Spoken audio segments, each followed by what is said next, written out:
Good morning students, English with SS চ্যানেলে সকলকে welcome. Myself Sushant sir. Offline স্টুডেন্টসদের রিকোয়েস্টে আজকের এই ভেরি ভেরি ইম্পর্টেন্ট টপিকটা আমি সেট করেছি। This is PhD on noun, অর্থাৎ নাউনের উপর গভীর ডিসকাশন। তো দেখো টপিকটা, some nouns are always used in SN. SN means singular number. কিছু নাউন সর্বদাই সিঙ্গুলার নাম্বার হিসাবে ব্যবহৃত হয়। এদেরকে আনকাউন্টেবল নাউন বলে, অর্থাৎ যেই নাউনগুলিকে গণনা করা যায় না। এই নাউনগুলির পূর্বে আর্টিকেল এ বা এন বসে না।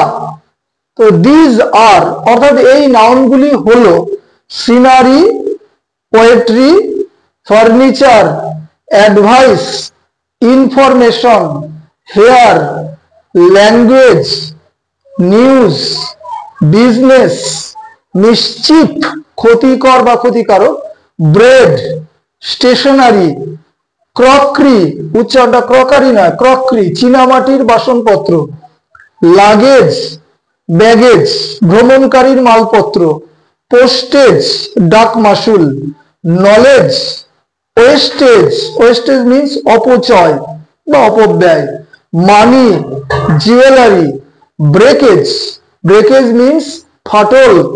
তো যেটা লাস্ট ইম্পর্টেন্ট কথা সেটা হচ্ছে যে এই সমস্ত নাউনগুলির পাশে বা ডান দিকে সিঙ্গুলার নাম্বারের ভার্ব ইউজ হবে, লিখে দিয়েছি। এস এন ভার্ব মানে সিঙ্গুলার নাম্বারের verb will be used after this nouns, এই সমস্ত নাউনগুলির পাশে বা পরে। মনে রাখবে, যদি এই সমস্ত নাউনগুলি সাবজেক্ট হিসাবে ব্যবহৃত হয় তবেই এদের পাশে সিঙ্গুলার নাম্বারের ভার্ব ইউজ হবে।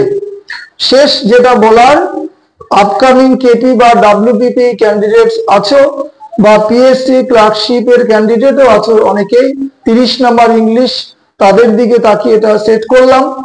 আর প্রত্যেকেই প্রতিদিন 5টা করে ভোকাবুলারি অর্থাৎ synonym, antonym, idiom, word practice করবে। তো যাই হোক, ক্লাসকে শেষ করলাম। Thank you, have a good day.